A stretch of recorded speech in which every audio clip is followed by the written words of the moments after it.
Medically, depression will be described as a chemical process, hormones being secreted, biochemistry, or something hereditary from ancestral parents. But I need you to forget about that for now. In the next few minutes, I want you to tell the most important thing you need to know about depression. Firstly, the root cause of depression is by one thing: disappointment. And disappointment cannot be without expectation. So basically, the cycle of depression is 1, expectations; 2, the expectations are not met; and then 3, disappointment, and the disappointment leads to depression. So you can't have depression without first disappointment, and which is birthed from expectation. So think about your life. What are you disappointed about?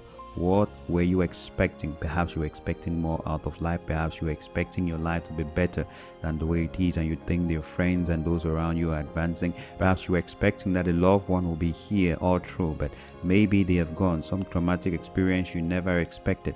The point is, once you have expectations and those expectations are not met, you're disappointed, and that leads to depression. So for most people, if you really want to understand where your depression is coming from, you need to find out what you're disappointed about. And to know what you're disappointed about, then you need to know what were your expectations. Of course, this doesn't mean that you're going to live life without expectations so that you don't get disappointed and hence you don't get depressed. That would be a very monotonous and boring life. But there is a better way.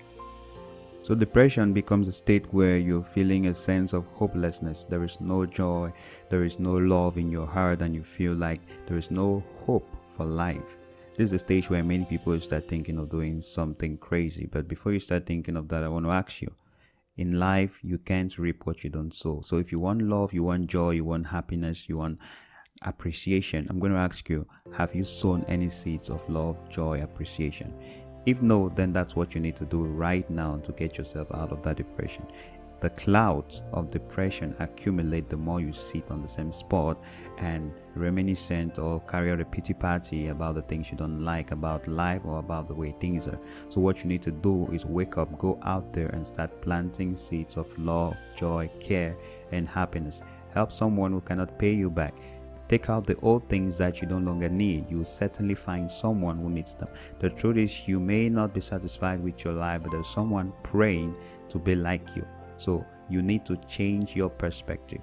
Depression is when you're focusing on yourself. It's all about self. And once you keep focusing on yourself, you're bound to be disappointed. So change your focus now and start focusing on others. Focus on the world. When was the last time you went to the beach? When was the last time you explored a jungle or a forest? When was the last time you just spent time enjoying the sunset or enjoying flowers? When was the last time you spent time talking with kids to know what are their dreams? When was the last time you spent time with the elderly people who just want company? When was the last time you get the things you're complaining that you're not receiving right now? So I need you to know that you're stronger than you think. There's a lot of strength in you. Don't give up hope. The hope you have is that as long as you're still breathing, you can change someone's life. You may not be able to do anything about your situation, but do something to others, and I bet you those seeds that you're planting, you're going to harvest abundantly. So remember, you are important, you are loved, you are appreciated. Even if you don't feel that way, we need you. Kick depression out.